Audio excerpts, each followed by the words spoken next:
I watched her smile in court as if she'd already buried my son's future. Her lawyer mocked him, her friends whispered, and she smirked, thinking he had no one left. But when I walked in behind him, everything stopped. Even the judge went pale. That was the moment I knew I had to take back control. My name is Ruth Davison. Tell me, where are you watching from tonight? Because what I'm about to share isn't just a story about a courtroom or a betrayal. It's about what happens when love gets twisted into power and a mother has to remember who she used to be to protect her son. Before all this, before the lawyers, the lies, and the pale faces, I thought our family was strong. Not perfect, but close-knit, like any family that's been through enough storms together. My son, Daniel, was the quiet kind, thoughtful, deliberate. He'd never been one to raise his voice or rush to judgment. Maybe that was his greatest strength and his greatest weakness. When he first brought Mira home, I'll admit, I was charmed. She was radiant, the kind of woman who made every room feel warmer just by stepping in. She hugged me like she'd known me forever, complimented my old garden roses, and laughed at Daniel's corny jokes like they were stand-up comedy. I remember thinking, finally, he's found someone who sees him. That night, after dinner, I caught Daniel watching her from across the room. His eyes had that softness that only comes when a man believes he's finally safe. I didn't know then how dangerous that kind of safety could be. The wedding came fast. A small ceremony, just close friends and family. Mira glowed in her ivory dress. Daniel couldn't stop smiling, and everyone kept saying they were a perfect match. I wanted to believe them. I truly did. But perfection, I've learned, is a fragile mask. It doesn't take much for the cracks to show. The first crack appeared one evening, about a year into their marriage. Daniel came by the house looking tired, the kind of tired that seeps into the eyes. I asked him how things were going. He smiled, but it didn't reach his face. "Oh, Mira's been stressed," he said softly. "Business stuff. I think I just say the wrong things sometimes." I pressed gently, but he changed the subject. He always did. A few weeks later, Mira stopped coming to Sunday dinners. Too busy, Daniel would explain, apologizing on her behalf. Then came the silences, the long gaps between phone calls, the half-hearted replies to my messages. I told myself not to interfere. They're finding their rhythm, I thought. But a mother knows when rhythm turns into distance. When I did see Mira again, it was at a family barbecue. She arrived late, sunglasses still on, though the sun had long set. She barely spoke to Daniel, but when she did, it was sharp, clipped, like she was talking to someone beneath her. Later, while everyone chatted, I overheard her whispering to a friend, "He's nice, but slow, you know? No drive. I'm carrying all the weight." They both laughed softly. That laughter cut deeper than she'd ever know. I wish I could say I confronted her that night, but I didn't.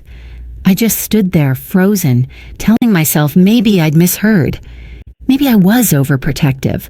Maybe love really does sound different when it's under stress. But in my heart, I knew what I'd heard was the beginning of something I wouldn't be able to stop. Months went by and things only worsened. Daniel stopped visiting altogether. When I finally went to see him, the house felt cold. Too neat, too quiet. Mira greeted me at the door with a tight smile. "Oh, Mrs. Davison," she said, leaning on the frame like she owned the air between us. "Daniel's in the study. He's been a little preoccupied lately." She led me in, every step of her heels echoing like a warning. Daniel looked up when I entered. There were faint shadows under his eyes, his shoulders slightly hunched. On the desk were unpaid bills, unopened envelopes, and a small pile of legal-looking papers he tried to cover with his hand. "Everything all right?" I asked quietly. He forced a smile. "Just some business stuff. Nothing serious." But the tremor in his voice betrayed him. Mira stood behind him, hand on his shoulder, not lovingly, but like she was anchoring him in place. "Daniel's just going through a creative block," she said. "Architects are emotional creatures." Then she looked at me and smiled, a smile that didn't reach her eyes. "You don't need to worry about him, Ruth. I'll take care of things." And for the first time, I didn't believe her. That night, when I got home, I couldn't sleep. I sat by the window, listening to the rain hit the glass, and thought about how love can look like devotion, even when it's slowly turning into control. They say storms don't announce themselves. They just start raining. And as I watched that rain fall, something deep in me whispered it's already begun. Looking back now, I can see how quietly it all fell apart. There wasn't a single explosion, no shattered plates or slammed doors, just a slow erosion like water wearing down stone. At first, Daniel would call me from his car during lunch breaks. His voice still carried that polite optimism, the kind that says, "I'm fine, Mom, don't worry." But his pauses grew longer. The laughter disappeared. And sometimes, when he thought I couldn't hear, there was a heaviness in his breathing, the sound of someone holding back everything they wanted to say. It wasn't long before the whispers reached me through the neighborhood grapevine.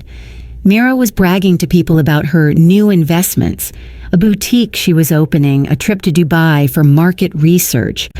Everyone said she was doing well, that she had a gift for business. But what no one knew then was that the gift she was spending came from Daniel's savings account. One evening, he showed up at my house unannounced. He looked thinner, paler, as if the color had drained right out of him. I was cooking stew. He barely touched his plate. Finally, he said, "Mom, do you ever feel like you're walking on eggshells around someone you love?" My heart clenched. "Yes," I said softly. "But that's not love, Daniel. That's fear dressed in affection." He stared at the table for a long time. "Mira's been different lately. She gets angry about everything. Says I don't support her dreams. Says I make her feel small." "Do you?" I asked carefully. His head shot up, wounded. "Of course not. I helped her start that boutique. I built the damn website myself, stayed up all night." He stopped mid-sentence, swallowed hard, then whispered, "I'm sorry, I shouldn't yell." But I didn't mind the yelling. What scared me was the apology automatic, rehearsed, like a man who'd learned that every emotion had a price. Weeks later, I found out Mira had maxed out a joint credit card one Daniel didn't even know existed. When he confronted her, she cried, saying he was controlling, that he didn't trust her. By morning, she'd posted pictures of herself smiling at a charity gala, captioned, "Success means never letting anyone hold you back." Daniel stopped sleeping properly. He'd text me at odd hours, short sentences that broke my heart. "Do you think people can change, Mom? Or maybe I'm just not enough for her." I wanted to march to that boutique and drag Mira out by her lies, but I remembered what my late husband used to say. You can't save someone who doesn't know they're drowning. Still, I tried. I invited them over for dinner one Sunday. Mira arrived late, perfume sharp enough to cut through the air. She was polite, even charming, but every word dripped with subtle condescension. When Daniel talked about his new architectural project, a small library for a rural town, she interrupted. "Oh, honey," she laughed, swirling her wine. "It's adorable that you still do those community projects, but you really should think bigger. Don't you ever get tired of small dreams?" The table went silent. Daniel's fork froze midair. I saw his jaw tighten, his eyes dart away. I couldn't stay quiet. "Small dreams build the foundations that big ones stand on," I said evenly. Mira smiled thinly, eyes flashing. "Of course, Mrs. Davison, you would know all about foundations." It was a jab, subtle, deliberate. I realized then that her sweetness had teeth. A few weeks after that dinner, everything crumbled. Daniel called, his voice shaking. "She's leaving me, Mom." The words hit like a slap. "What happened?" "She said she's done being treated like a child. She's filed for divorce. Her lawyer served me papers this morning." His breath broke. "She's saying I was emotionally abusive, that I controlled her finances, that I broke things in anger." I stood there, frozen, the phone cold in my hand. "That's not true," I whispered. "I know," he said quietly. "But Mom, she's got proof. Screenshots, texts I never sent. She said she has witnesses." For a moment, all I could hear was my heartbeat pounding in my ears. False evidence, fabricated words, a story designed to destroy him, and she'd done it with precision. That night, I went to see him. His apartment was nearly empty, half the furniture gone, his clothes stuffed in boxes. Mira had taken the car, the joint savings, even their wedding photos. What she left behind were debt notices and an eviction warning. Daniel sat on the floor, surrounded by silence. "Maybe I deserve this," he said. I knelt beside him, took his hand, and felt how cold it was. "No," I whispered, "you don't deserve this, but she's counting on you believing you do." He looked up, eyes red. "I don't want to fight her, Mom. I just want this to end." And that's when I realized he wasn't just losing a marriage. He was losing himself. I left his apartment with my heart pounding and my fists clenched. The city lights blurred through my tears as I drove home, whispering to myself like a prayer I didn't yet believe. She thinks this is over, but it's not. Not yet. Because deep down, I knew if I didn't stand up soon, she'd take everything. And that night, as the wind howled outside my window, I whispered into the dark, "This is where it begins." The morning of the first hearing, the city was cold and gray, like it already knew what was coming. I sat in my car outside the courthouse for a long time, hands gripping the steering wheel so tightly my knuckles ached. I hadn't planned to go inside at first. Daniel had asked me not to. "Please, Mom," he'd said the night before. "I need to face this on my own." His voice had been steady, but I could hear the fear underneath. So I promised I wouldn't interfere. But promises made in peace rarely survive the battlefield. When I finally stepped into that courtroom, the air felt heavy. The walls were lined with people, strangers, lawyers, observers, all waiting for someone else's pain to become their morning's entertainment. Daniel sat at the front, pale, hands folded like a schoolboy waiting for punishment. Across from him sat Mira, immaculate in a white suit that made her look angelic. Her hair was perfectly styled, her lips painted in calm defiance. She didn't look at Daniel once, but when her lawyer leaned in to whisper something, she smiled, a sharp, victorious smile that turned my stomach. The judge entered and everyone rose. Then it began.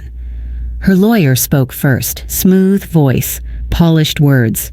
He painted Mira as the victim of a controlling husband, a man who resented her success and restricted her freedom.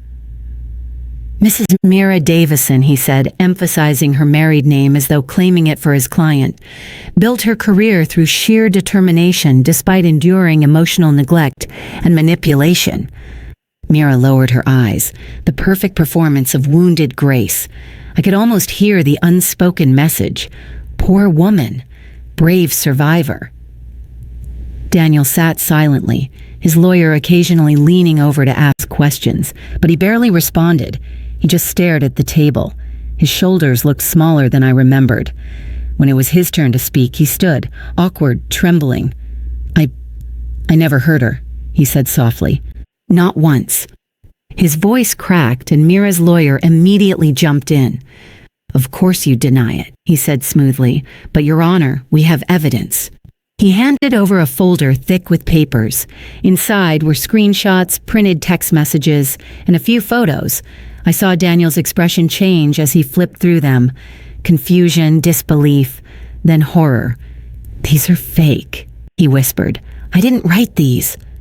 But Mira's lawyer was already talking over him. Messages threatening her safety, demands for control of her bank accounts, attempts to isolate her from friends. This is a clear pattern of emotional abuse. The judge's brow furrowed slightly, but she didn't interrupt.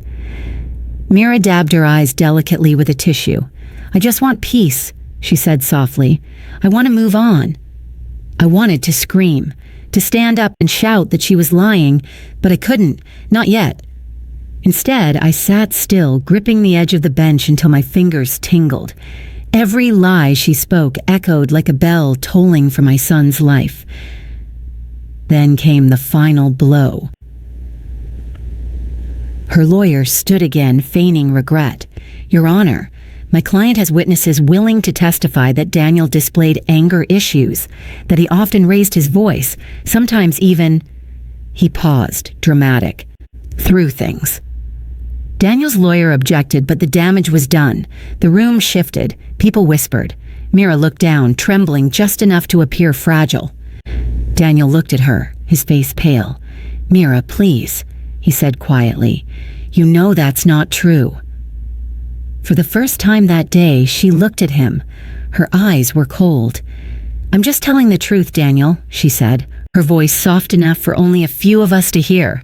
"You made your choices. Now I'm making mine." I felt something deep in me snap. The judge adjourned the session for the day, saying the court would reconvene once all evidence was verified. As people began to leave, I saw Mira laughing with her lawyer near the doorway, like someone who'd already won the war. Daniel sat motionless, eyes fixed on the empty bench before him. I walked up quietly and placed a hand on his shoulder. He didn't look at me. "She's destroying me," he said, voice breaking, "and everyone believes her." I knelt beside him. "Then we'll give them something else to believe." He shook his head. "Mom, it's no use. She's got everything, proof, witnesses, money. I can't fight her." I studied his face, the defeated eyes, the hollow cheeks, and I realized that my son, the boy who used to build cities from Legos and dream of skylines, had been reduced to rubble. And rubble doesn't rebuild itself. That night, I sat at my kitchen table, surrounded by silence and the smell of burnt coffee. I replayed every word, every glance, every lie Mira had spoken. Then I remembered something, an old folder in my attic. Receipts, contracts, the partnership agreement from the boutique Daniel had helped Mira start, documents she'd insisted he sign, promising transparency. I'd kept copies, just in case. I went upstairs, pulled open dusty boxes, and there it was, proof. The accounts had Daniel's money flowing into her business, but not out again. Every deposit from him, every withdrawal by her, a pattern she thought no one had noticed. As I stared at those papers, my anger turned to purpose. I reached for my phone and called someone I hadn't spoken to in years, a retired private investigator who once helped me with a mediation case. "Ruth Davison," he said, surprised. "It's been a while. I need your help," I replied. My voice didn't shake. "What's going on?" "It's about my son," I said quietly, "and the woman who thinks she's already destroyed him." That was the night I stopped being a bystander. The night I decided silence had cost enough, because love may be gentle, but when cornered it learns to fight. I didn't sleep that night. The clock ticked through the hours while my mind paced faster than time could keep up. Every word that woman had said echoed like thunder in my head. Every tear Daniel had shed replayed behind my eyes until grief hardened into something sharper. They say mothers are made for comfort, but that night I remembered we're also made for battle. By dawn, I had a plan. The first call I made was to Martin Keller, an old private investigator I'd worked with during my years as a family court mediator. He was retired now, living by the coast, but when he heard the tremor in my voice, he didn't hesitate. "Send me everything you've got," he said. "I'm not sure what I have yet," I admitted. He chuckled softly. "Ruth, I've known you 30 years. You've always had what you needed. You just haven't looked hard enough yet." That line stayed with me all morning. I pulled the old folder from the attic, every financial record, every bank statement I'd quietly copied when Daniel and Mira were starting their boutique. Back then, I'd only wanted to make sure they stayed organized. Now, those papers were the only trail of truth left. As I laid them out on my kitchen table, I saw it, clear as day. Daniel's investments, Mira's withdrawals, money funneled into an account under her business partner's name. Every line screamed betrayal. I sent scans to Martin. Within hours, he called back, his voice low but urgent. "You were right to dig this up," he said. "Mira's boutique was a front. Her partner, Gregory Hall, filed for bankruptcy last year. But before that, they moved a lot of money overseas. Your son's money." My hand trembled around the phone. "You mean she bled him dry," he said bluntly. "And now she's trying to finish the job by destroying his reputation." For a long moment, I just sat there, staring out the window. The sky outside was gray again, that same color it had been the morning of the hearing. But this time I didn't feel helpless. I felt awake. When I finally stood up, it wasn't out of anger. It was out of duty. I packed the documents into a folder, labeled it in my old neat handwriting, Davison v. Davison Truth. Then I wrote one more note and slipped it inside, for my son, who forgot how strong he is. That evening, I went to see Daniel. He looked surprised when he opened the door. His apartment was dimly lit, cluttered, the air heavy with defeat. "Mom, what are you doing here?" I held up the folder. "I came to remind you who you are." He looked at it, but didn't reach for it. "It doesn't matter. She's already won." "Has she?" I asked softly. "Because if she's as smart as she thinks she is, she would have destroyed every trace of the past. But she didn't. She left breadcrumbs." He frowned. "What are you talking about?" I opened the folder and spread the papers across his coffee table, the bank transfers, receipts, signatures, all of it. "Every cent you invested in her boutique is here, and every cent she stole." He stared, disbelief giving way to realization. "She told me the business was struggling. That's why she needed the joint account." "She didn't need help," I said quietly. "She needed a scapegoat." Daniel sat back, rubbing his face with shaking hands. "Even if this is true, it's too late. The court won't believe me now." "Maybe not," I said, "but they'll believe me." He looked up sharply. "Mom, no. You can't get involved in this." "I already am," I interrupted. "I watched her tear you apart while I sat silent. Not again." For a moment, there was only the hum of the refrigerator and the faint sound of traffic outside. Then Daniel whispered, "I don't want to see you get hurt." I smiled faintly. "Sweetheart, you forget. I was a family court mediator for 20 years. I've seen every lie people use to hide their cruelty. She's not the first." He looked at me then, really looked at me, and I saw a flicker of something I hadn't seen in months, hope. That night, I emailed Martin to gather sworn statements and trace Mira's overseas transfers. He promised he'd have something by the next hearing. As I closed my laptop, I looked around my quiet house and felt my heart settle into a calm resolve. For years, I'd been the soft-spoken widow, the mother who baked pies and listened more than she spoke. But that woman wasn't enough now. This battle needed the Ruth who once handled mediations that tore families apart and somehow still found a way to lead them back to truth. That Ruth hadn't disappeared. She'd just been waiting. I stood before the mirror, looking at the faint lines on my face, the silver in my hair. And for the first time in a long while, I didn't see age. I saw armor. "They say a mother's love is quiet," I murmured to my reflection. "But mine is about to roar." The morning of the final hearing felt different. There was no fear this time, only clarity, the kind that comes when you've decided you will no longer beg for truth, but bring it with you. I wore a charcoal gray suit I hadn't touched in years, the same one I used to wear when mediating high-conflict custody battles. My hands didn't tremble as I pinned my old silver brooch to my collar. That brooch had once belonged to my mother. She used to say, "When you wear this, remember who raised you and who you raised." As I drove to the courthouse, rain began to fall. Gentle at first, then steady. I smiled. Somehow, that felt right. Storms had followed us long enough. It was time to walk through one. Inside the courtroom, Mira sat with her lawyer, her smile confident, even radiant. She wore a cream blazer today, pure, poised, saintly. To anyone else, she looked like the wronged wife ready to reclaim her peace. But I saw what the others couldn't, the glint of arrogance in her eyes, the small curl of satisfaction at the corner of her lips. Daniel was already there, head lowered, his suit slightly wrinkled, his nerves visible. He didn't see me enter at first. I waited by the door as the bailiff called the session to order. All rise. Everyone stood as the judge entered, a woman I recognized well, Judge Harriet Lowell. We'd shared years of work in mediation circles before my retirement. She was sharp, no nonsense, and famously intolerant of theatrics. She sat, adjusted her glasses, and nodded for everyone else to do the same. "Let's resume proceedings," she said. "Mr. Davison, Mrs. Davison, this is our final hearing. Counsel continue." Mira's lawyer stood with practiced grace. "Your Honor, my client wishes only for a fair resolution.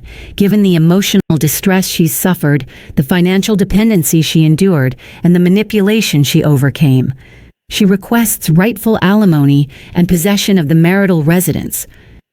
He glanced toward Daniel's table, lips curling faintly.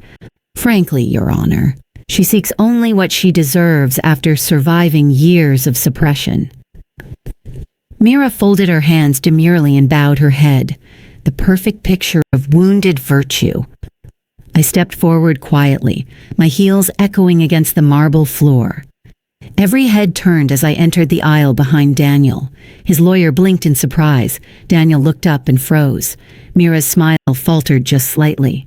And then the judge saw me. Her eyes widened. Her hand paused mid-motion on her pen. "Mrs. Davison," she said, her voice shifting from authority to shock. What are you doing here?" The entire courtroom stilled. Even the hum of whispers died. I met her gaze evenly. "Seeking truth, Your Honor." For a moment silence hung in the air, thick and electric. Then the judge gestured toward the stand. "Approach, please." I walked forward and handed her the sealed folder Martin had prepared.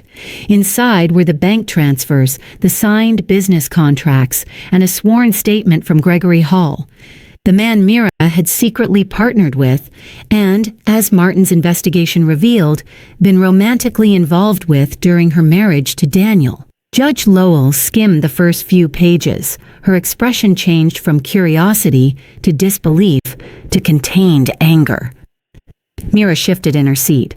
Her lawyer leaned over to whisper something, but she didn't respond. Her face was losing its color. I spoke clearly, my voice steady and firm. "Your Honor, my son was never abusive. He was naive. He trusted his wife completely. That trust was exploited. The boutique she claims he restricted her from operating was, in truth, financed entirely by him, and later used to funnel his assets into her partner's accounts. These documents prove it." The judge looked up slowly. "Are these verified?" "Yes," I said. "The accounts have been traced, statements notarized, and Mr. Hall has provided an affidavit confirming the scheme." Gasps rippled through the courtroom. Mira finally stood, her composure cracking. "She's lying," she snapped. "This is harassment. She's trying to destroy me." The judge's tone turned cold. "Mrs. Davison, sit down." "I won't," Mira shouted, voice shaking. "This is a setup. She's manipulating the court." But her lawyer had already slumped back, flipping through the documents with trembling hands. His face told the truth his mouth couldn't deny. Judge Lowell turned to Daniel. "Mr. Davison, did you authorize these transfers?" Daniel shook his head, barely finding his voice. "No, Your Honor. I didn't even know those accounts existed." The judge nodded grimly. "Then this court will consider this new evidence before making any ruling. I will also be referring this matter to Financial Fraud Review." Mira's expression collapsed. For the first time, she looked small, cornered by the truth she thought she'd buried.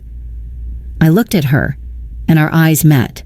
For a fleeting moment, I didn't feel hatred, just pity.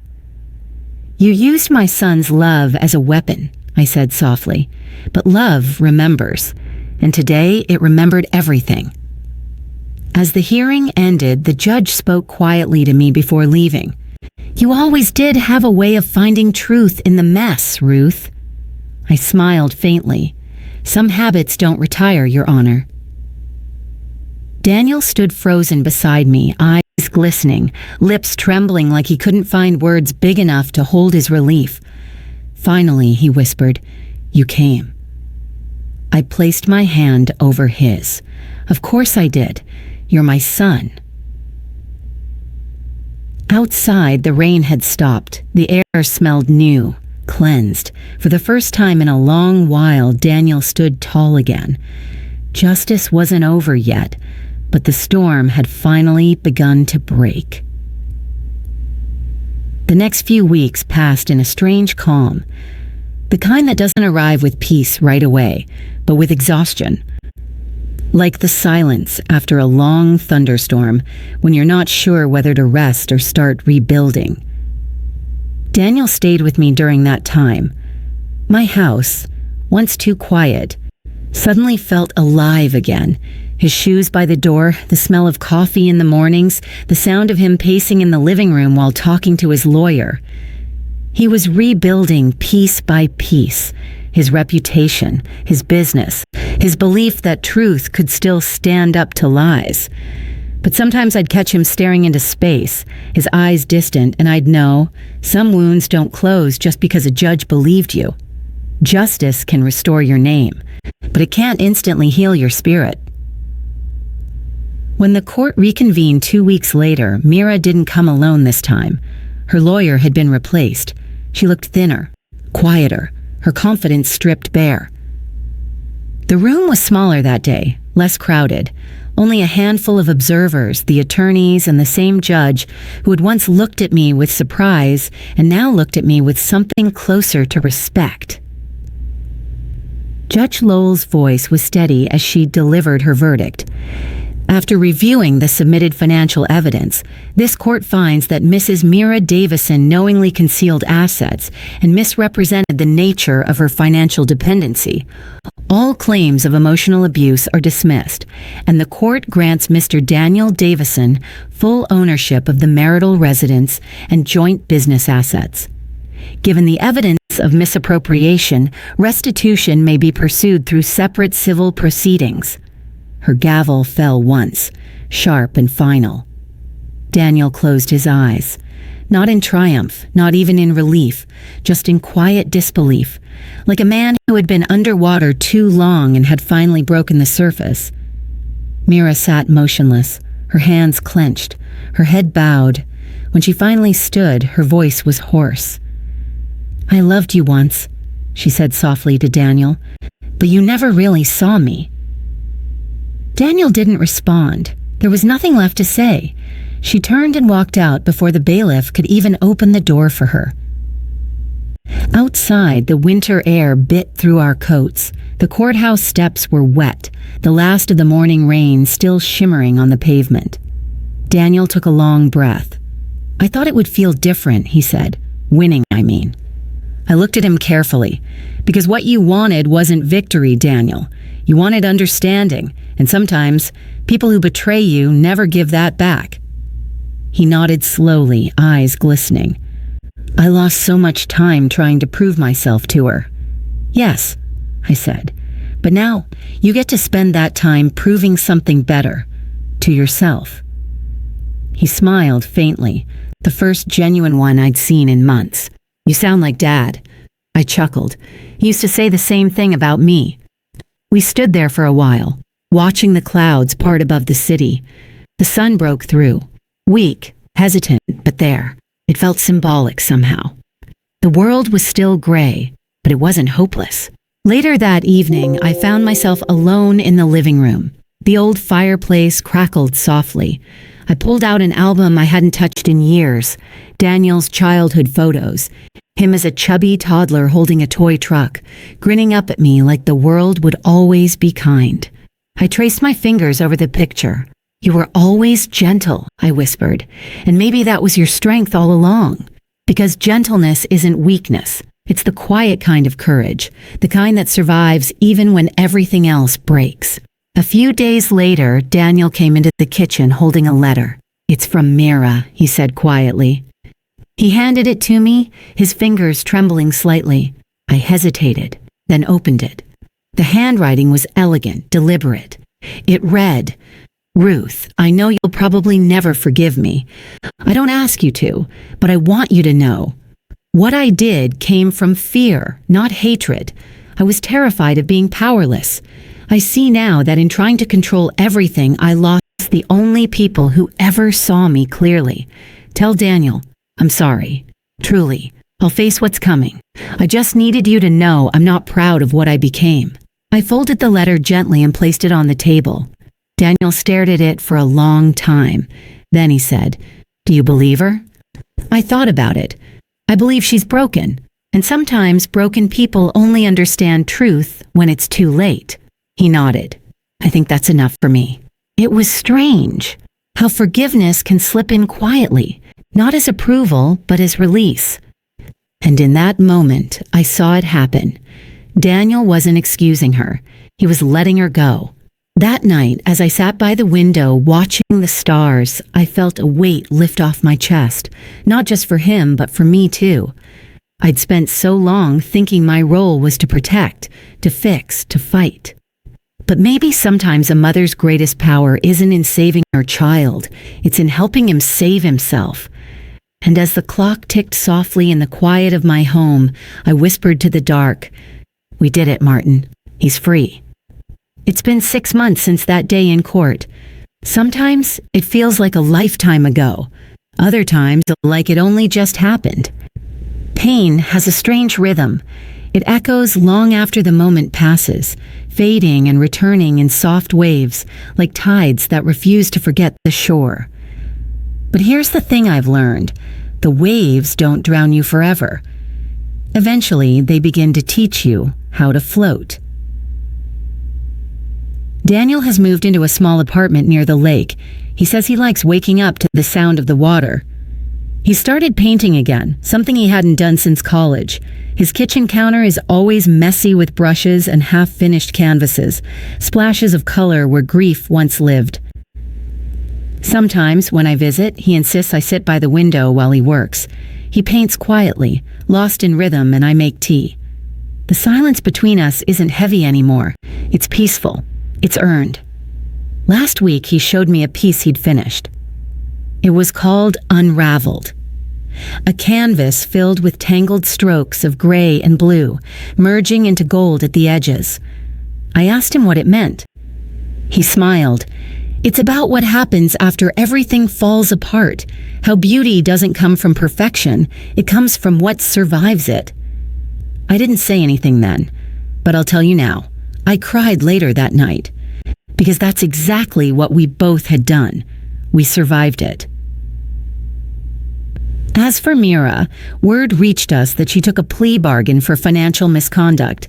She's been ordered to repay a portion of the stolen funds. I heard she moved to another city, started working for a small design firm.